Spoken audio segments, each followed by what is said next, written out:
Hi, in this week's video, I'm going to be reviewing the 3 types of Scenic ride on the Peloton bike, as well as the Just Ride function. Now, if you watch my videos, you will know that buying a Peloton bike has been one of the best investments I've ever made in my health and fitness.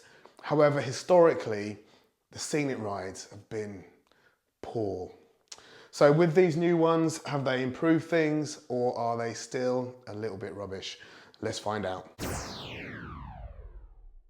So let's start with the Just Ride function. Getting to these is pretty easy. There's me, 107 weeks.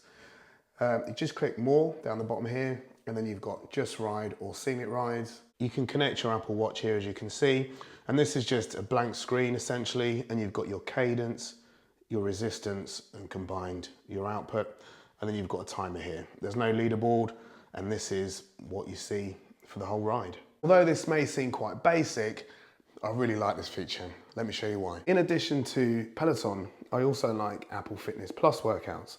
And I've got my data here at the bottom, and I can follow the workout on my iPad just using an iPad stand. I'll link to that in the description. I can also watch Netflix while just turning my legs over, as well as YouTube videos. Now, if you're not subscribed to this guy, I can highly recommend the channel. You can also add something like the Sidewinder tray if you're working from home and you've got a cycling desk look. Probably best to remain seated though if you're doing this. Let's look at the guided rides. So once again, you click more and then you click Scenic rides. You've got 3 types here. You've got guided, distance or time. And let's start with the guided ones. And these are instructor-led scenic rides in various very nice locations. However, they do range from okay to very good. We started releasing these about a year ago, and as you can see, there's only 4. And this is a bit of a worry with Peloton sometimes. They announce a new type of content, they put out a very limited run of videos. They started with 3, and then they just take ages to make any more.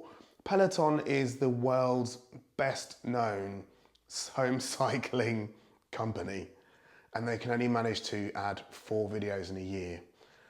It's just not that good, is it? Now, I'm all for test and measure, and it takes time to film, find a location, edit a video. I appreciate that. But if I can make 1 video a week, why can't Peloton? I mean, they could easily, whilst they're in a location, film a 20, 30, 45-minute workout and just release that location's videos over a few months and then repeat that process. And with not that much effort, you've got a whole year's worth of videos made from probably 4 or 5 different locations. These are excellent when you don't want to do a class ride, just a casual scenic ride. It's easy going, really good to get you into a Sunday, for instance. But you can find yourself riding at the instructor instead of with them, or suddenly looking at a load of disjointed drone footage. In addition to that, a lot of the audio seems to be post-production, so it doesn't really feel like you're connected to the coach when you're even doing these rides. One notable exception though is the Iceland ride. This is by far my favourite guided scenic ride, and actually one of my favourite Peloton rides ever. It doesn't feel like it's been designed by a committee with some crazy drone pilot. The content is superb, the scenery is superb. Well done, Peloton, for this one.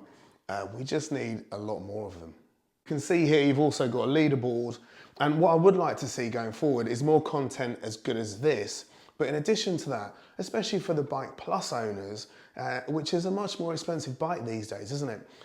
I'd like to see auto resistance. So if they can put auto resistance on a pre-recorded class, surely they can put auto resistance here. So on this ride, the terrain varies quite a bit.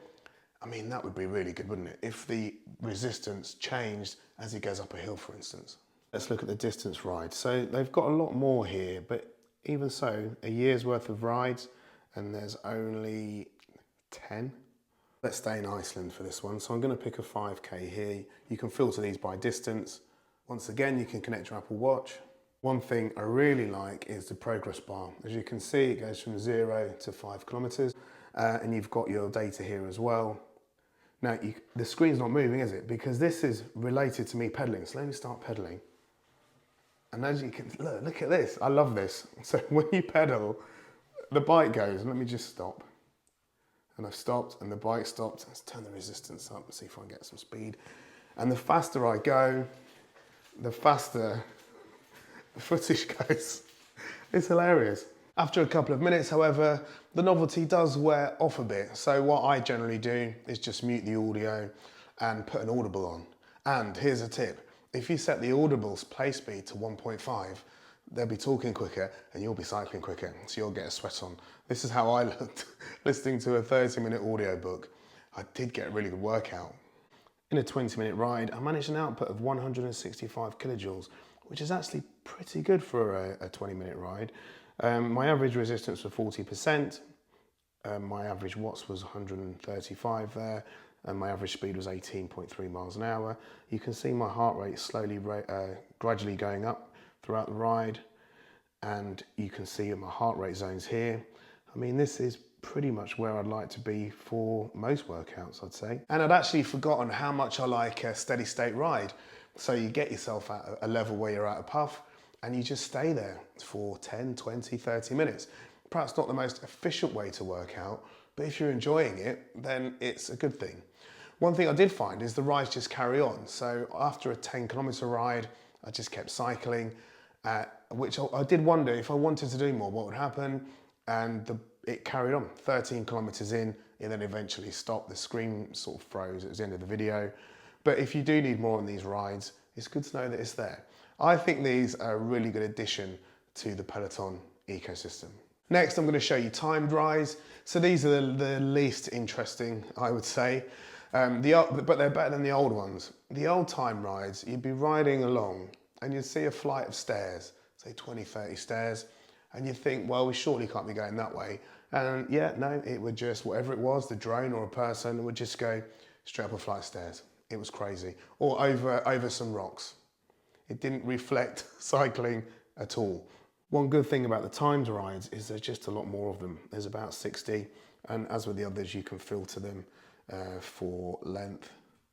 You might decide you want to do 20 or 30, you're not sure. It will show all 27, and there they are.